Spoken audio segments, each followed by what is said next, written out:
to come in.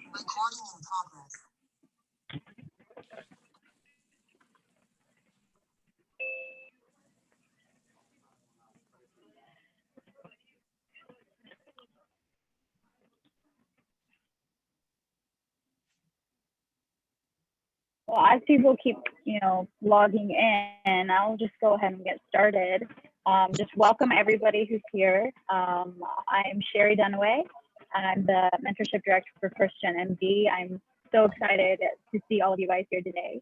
I want to give a big thanks to you guys for your time for being here, and a big thanks to all of our doctors and our medical students who are here to volunteer their time to be here for you. We're all here for you, and I'm so excited about it. So I also want to give a huge thanks to Massachusetts General Hospital and our partners there. I'd like to introduce Dr. Anand Narayan.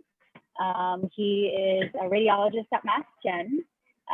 He specializes in breast imaging. He got his MD PhD at Johns Hopkins, and he serves as the co-chair on the diversity committee there. So we'll let Anand, Dr. Narayan, I apologize, kick things off for us. Oh, not a problem. Thank you so much for what a great pleasure it's been to work with you, Sherry, on this. And I really appreciate all of your hard work on behalf of first generation students. And you guys are all the future and you're amazing. And you put us all to shame because you guys are so bright and you're so talented. So it's just a great honor and pleasure to work with all of you. Just want to give a sort of brief rundown about the event today. What this event is going to be is we're going to have a panel session that will start. We've got some wonderful panelists and I'm really grateful for their time and their expertise. And after that panel session is all finished, we'll probably go until about 8 o'clock or so with the panel sessions. While you're doing this, we'll have a few reminders to help sort everybody into small groups. If you're a doctor or medical student, please indicate that by renaming yourself. We'll have a couple of reminders to this and join this. And after we do that, what we'll do is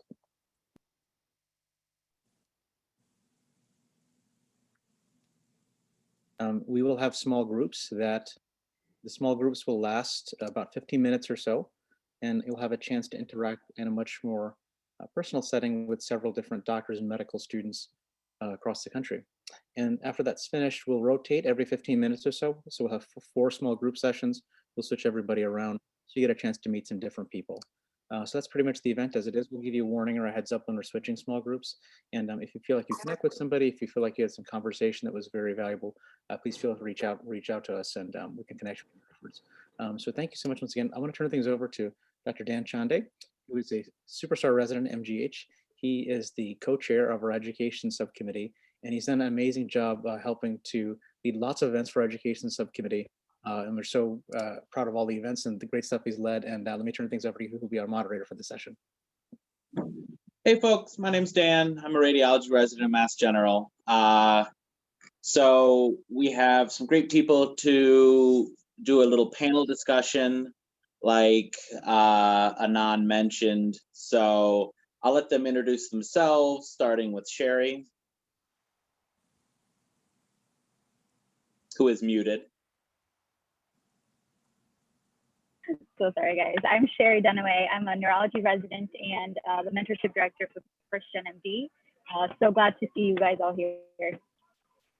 All right, next up, I'm not even sure you can call this guy a doctor. I think his name is Rory, Romini, Rory. How do you say your name? Rory, Corey, Lori.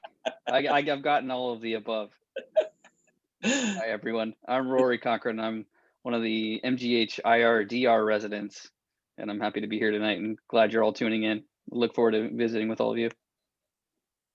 All right, next up we have a real special guest. We have Chris with us. So Chris, why don't you introduce yourself? Everybody, I'm an honorary doctor for the evening, just so they can identify me in the list. I'm not actually a physician. My name is Christopher De La Cerda. I'm the Recruitment and Student Services Manager in the Office of Recruitment and Multicultural Affairs at Harvard Medical School. So I work with pre-meds like yourself that are interested in going into medical school. I also work with one of my colleagues who's on the call as well. She's kind of just checking things out, but we support a new first generation low income group here at HMS. So we're just here to support the work that our great colleagues at MGH are doing and support you and hopefully answer some questions and make this process a little bit easier for you. Great, thanks. And last but not least, we have Kathy. Hi, everyone. I'm Kathy Gonzalez. I'm a psychiatrist. I'm an attending at Brigham and Women's Hospital, and I do mostly outpatient, adult, and geriatric psychiatry. And I'm delighted that we have so many of you here, and I'm excited about tonight. Great. And I think that rounds out our panel. If there's anyone else I forgot, why don't you chirp up now? And I will say that's it then.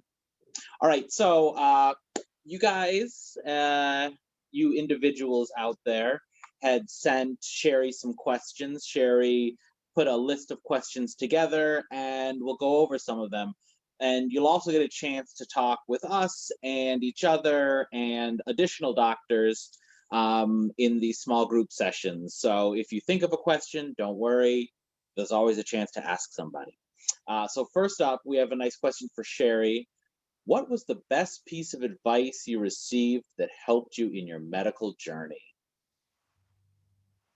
Great question. Thanks, Jan. I think probably the best one is, and it probably sounds generic, but it's so true. You got to stop comparing yourself. And especially as a first gen, stop comparing yourself, because you are completely different from your peers. You know, a lot of people want to compare grades, test scores.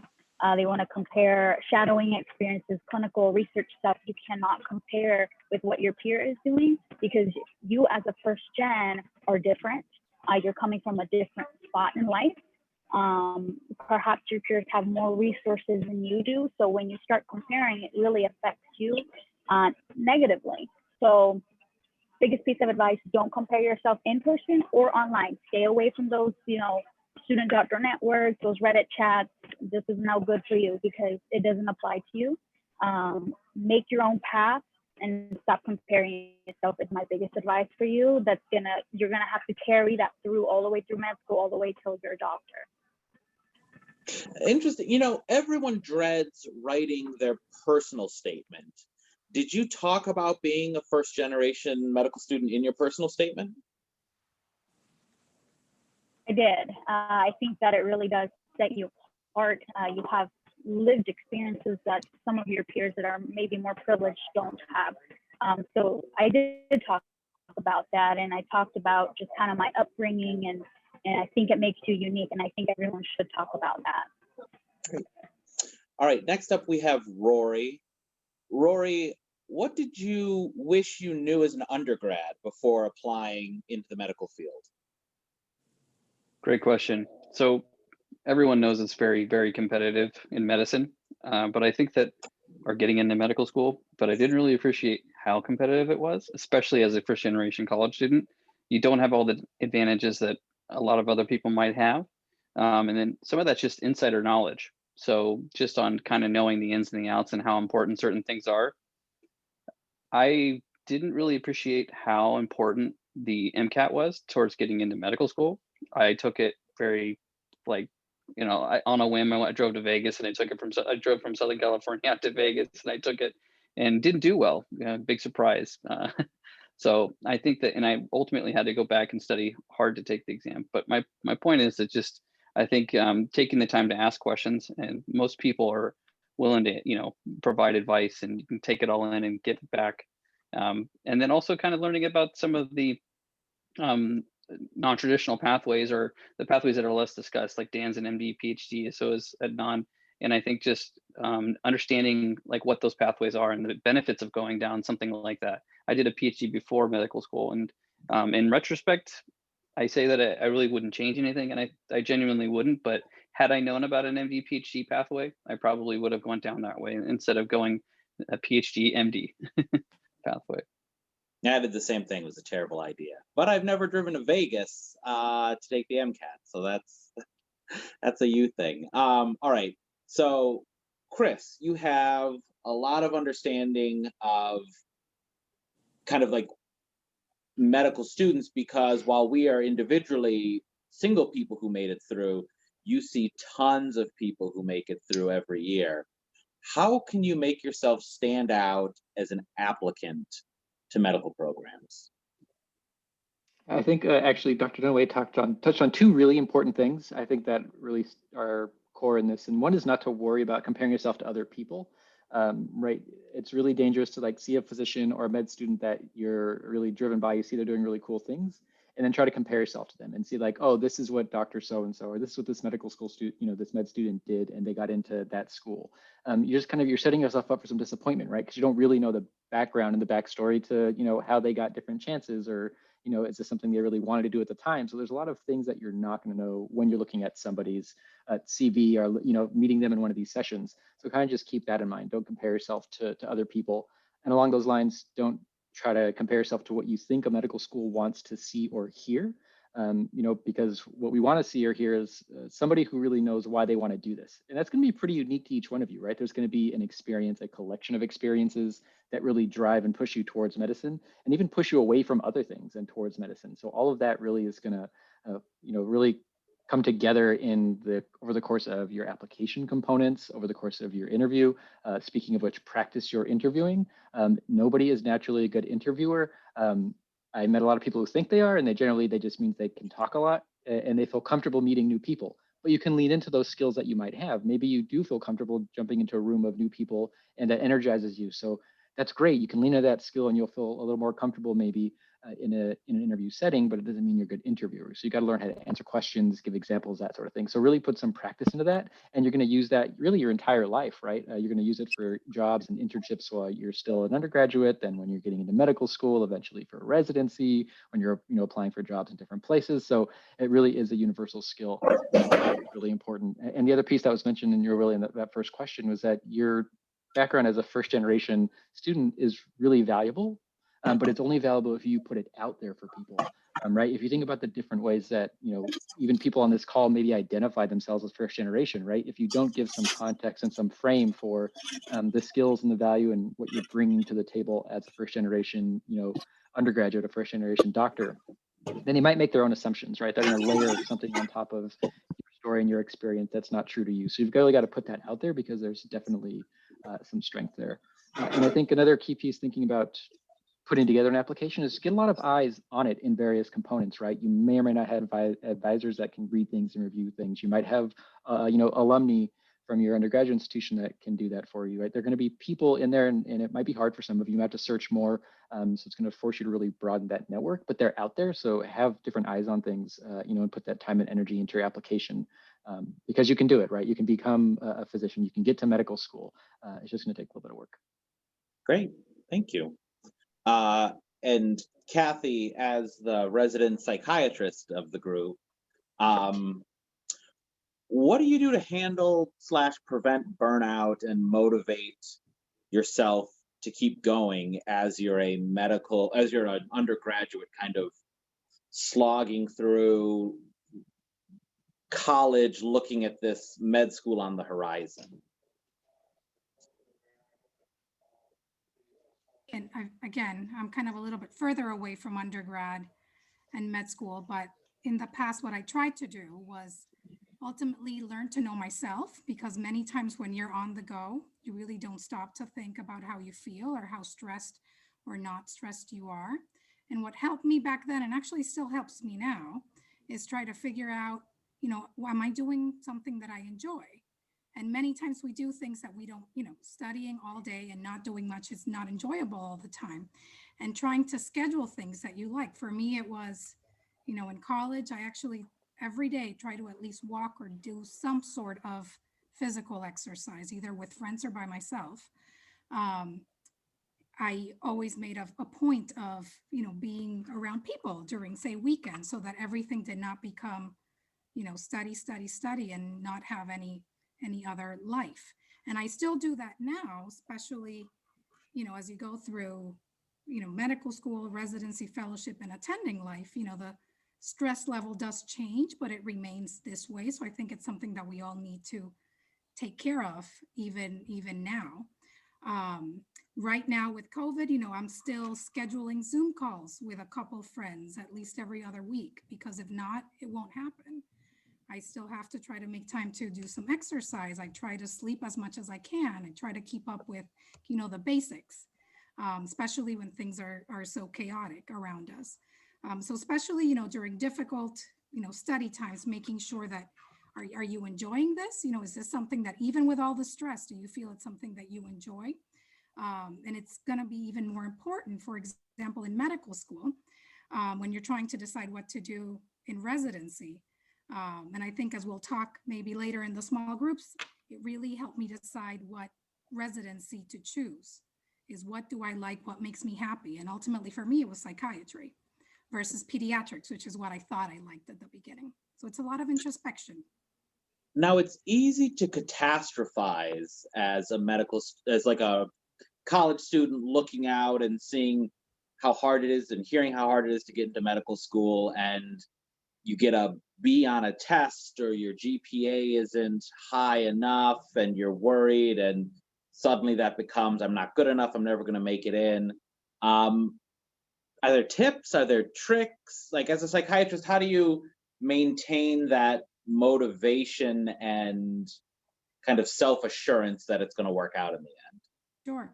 Yes. I mean, for me, I got a couple C's and I got a couple B's, and that was for me the end of the world. And, I did apply to many, many, many medical schools.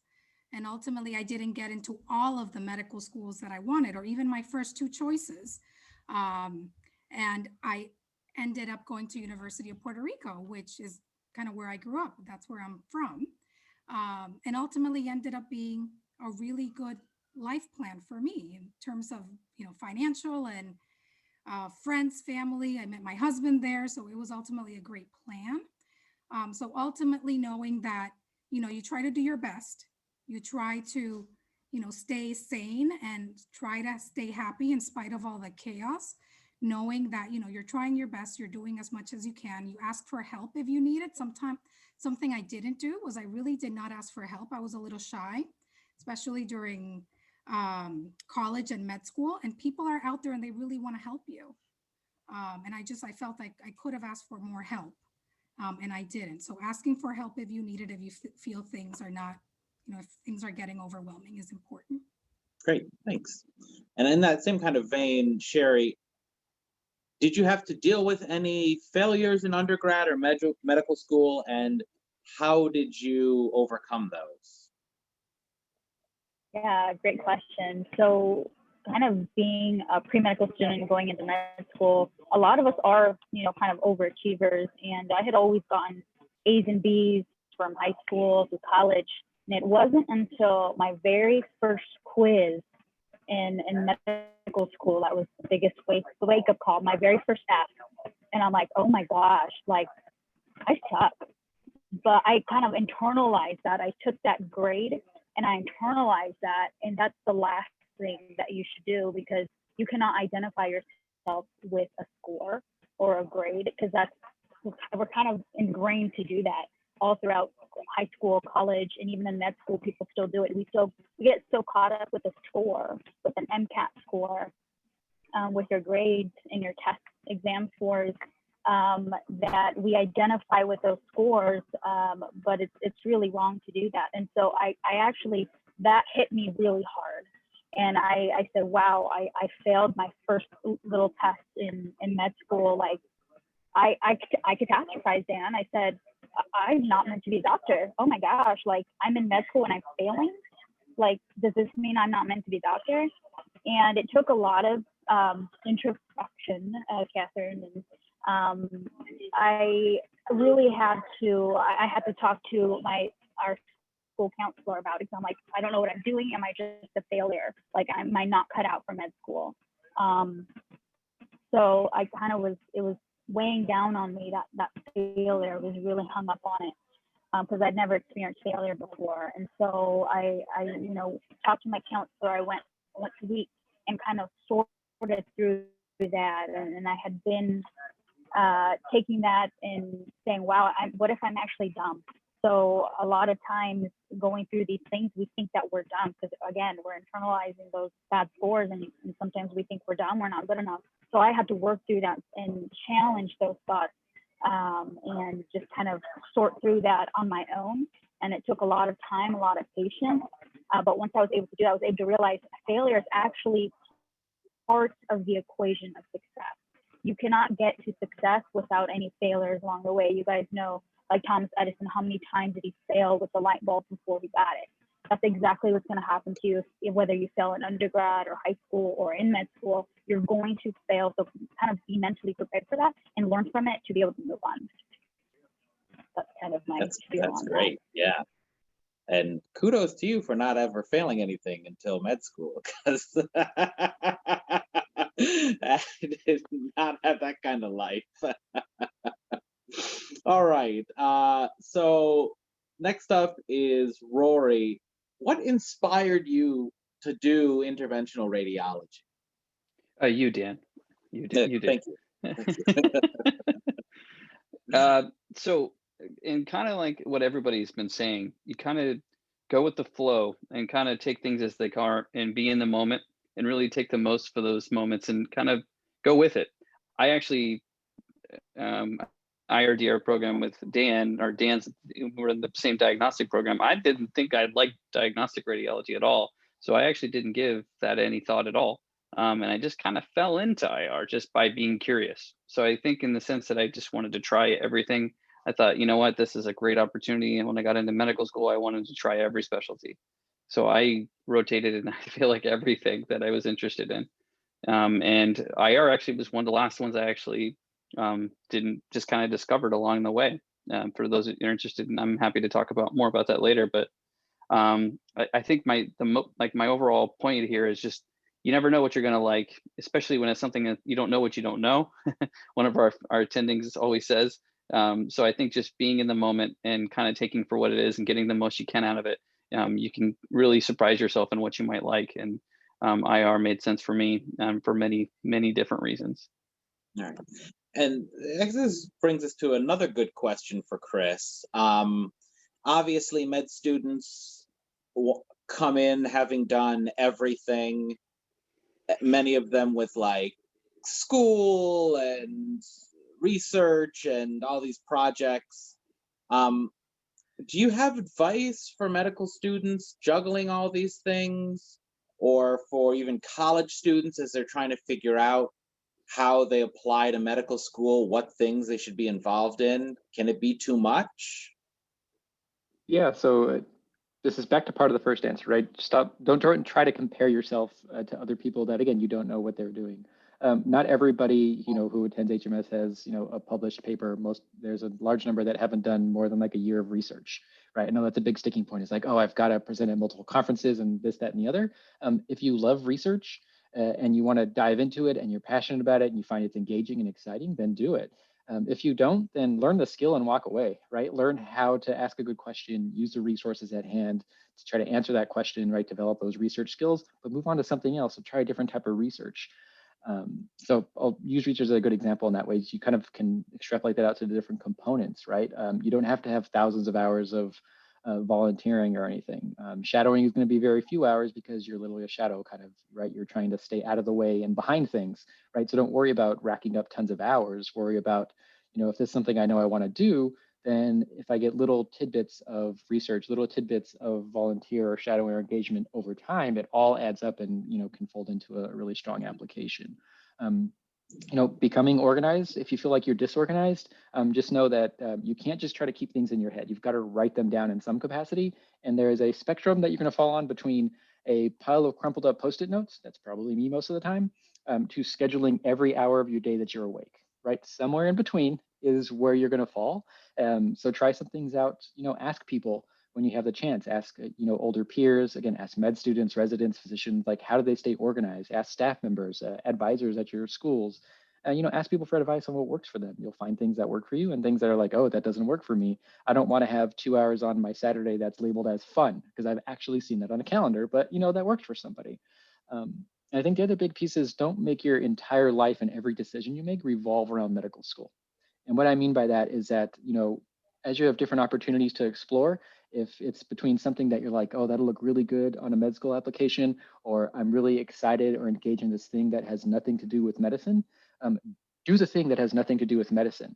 I promise it'll be more exciting and engaging. And when you talk about it, the interviewer, the people at the medical schools will see that you're pursuing something that's just interesting and engaging and you're excited about, versus if the thing that you did it because you think a medical school wants to see it, it'll be, then I did this thing.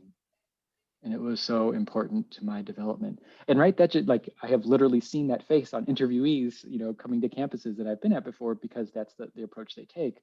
A lot of our students have done things that you would think have nothing to do with medicine, but they were exciting and engaging and interesting. And they make them happy as people, and pragmatically, they make them more interesting applicants because they can fold in all these different experiences to their application, and to just, what have they learned and what have they seen that makes them want to be a physician. So, think about also your long-term goal, right? Wherever you're at in this process, if your long-term goal is getting into medical school, is being a physician, then you can always keep a hand on that no matter what you're doing. And remember, your pathway for everybody here is going to look a little bit different. For some of you, that's going to be a shorter road to medical school. For some of you, it might be longer. But if you're keeping your eye on your ultimate goal of becoming a physician, then you're going to be able to make good decisions for yourself, and you're going to make it to where you want to be, because you'll get to medical school, and it's and it might even take more than one application cycle, but you'll get there. You just got to keep focused on, I want to get to medical school, and you'll pick up tidbits from all the amazing panelists you have here, the med students that you'll be able to chat with later. So take these opportunities and really ask questions about like what worked for them. And some people have really good answers that are helpful, and some will have like, that wasn't so helpful, and that's okay. But ask a lot of questions. I think I've heard a couple of panelists say that. So take the opportunity to ask questions, and be kind to yourself, I would say, right? Give yourself a break, a breather, know what's fun, know how to unwind, know what you need, and know who you need to avoid when you're stressed out. I know all of you have somebody like pinned in your head that stresses you out more. Know who those people are and avoid them at all costs when you're like, at peak stress. It's a skill that'll serve you really well during this process, and into your, professional life as well. You kind of just learn a little bit about yourself. And I've heard like the words reflection and things like that, and being introspective. Pragmatically makes for a strong applicant. Real world, it's going to make you a better, happier person for yourself, I think, in a lot of ways. So. Great, thank you. And Chris brings up a really good point. Sometimes it takes more than once to make it through the application cycle. A buddy of mine had to go through like 4 or 5 times. But, as you all go through these small groups, you should also consider asking the staff that you're discussing with, if alternative healthcare options are reasonable.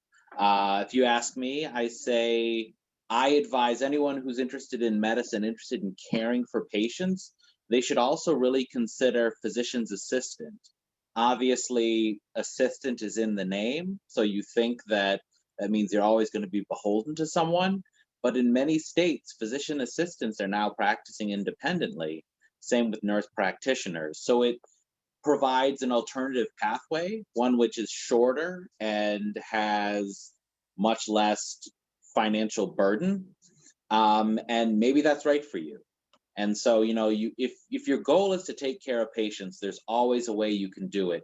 You just have to keep an open mind. And, so with that, I'll pass it back over to Anand, and we'll get us into small groups. Thank you so much, and thank you so much, Dan, and thank you so much to all the panelists as well too, for all of your insight and all your thoughts and reflections. So I'm going to open up the first set of small groups. You'll have about 15 minutes or so. I'll give you a warning before the next session. So here we go.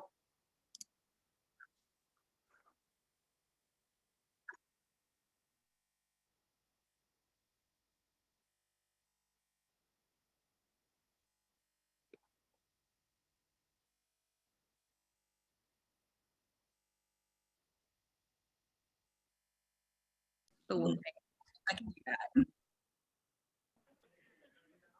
Is this everyone back now? I think so. We're pretty much done with the event. I want to thank everybody who showed up today, all of our students. You guys are busy, you guys are stressed, we're in a pandemic. So the fact that you're here, I'm proud of you guys for being here. I'm so happy I got to meet you guys. And a special thanks to our doctors as well. We all have crazy busy schedules. Rory was in there saving lives 5 minutes before he came in through the door. So, we're all busy, and I want to thank all of our doctors, all of our mentors, our medical students. You guys are just as busy for being here tonight. This is such Sherry, a privilege. Yes. Could we Could someone with a laptop screenshot everybody's beautiful faces? Everyone give a little, Yeah. Let and me so you can screenshot something. use this for advertising. Yeah. Let me see if I remember. I don't know if I remember how to screenshot on here. Okay, I think I got it. Okay, everyone say cheese. I think I got it. Awesome. Awesome. Okay. Right, Yeah, I well, mean, you guys are all beautiful. So I'm glad I got a picture of everyone. Yeah, someone had a I question? have one last question. How do we receive everyone's information, or how do we, what website is it that we go to? I will send everything out. Dan, did you? Yeah, I was gonna say, I'll collect everyone's information and we'll put it on our website. It's MGH Rad Diversity, so MGHRAD diversity.org. If you go under education, you'll see a K through college button. You press that button, scroll down to the bottom, and you'll see recordings of this video, and you'll see contact information for all of the individuals on this video. And we'll email out that link too. So if you forgot it already, don't worry. We'll send an email out with that link so you can access this video again. The other thing I'm going to send all you guys out is some of my colleagues have created a guide to medical school application. You know, it talks about MCAT, application process, talks about basically everything that you need to know as a pre-med, gap years, all that good stuff. So I'm going to send all of you guys that guide to med school. You know, read through that. A lot of those questions that you guys have are in there. The answers are in there. So it's a very valuable tool. That's a good resource that I want to share with all you guys. Yeah, great question. We'll make sure that you guys have access to all resources here. And we're going to be having future events too. So one of my future events is to do kind of a career exploration too, not just the careers as a physician, but also, you know, the physician is just one member of the team. There's so many other members of the healthcare team. I want to introduce you guys introduce all that to you guys as well. That's something that I wish I had known more about as a pre-med. All I knew about medicine was a doctor. I didn't know about anything. I also had heard like about a nurse and things like that, but I didn't know about physical therapy or pharmacy, like all these other amazing fields that are just as good as doctors or physicians. So we're gonna have more future events coming forward, and you guys will all get that information. You know, follow our Twitter page for updates. And then, you know, just remember, we're here for you. This is your community. Look at everyone around here.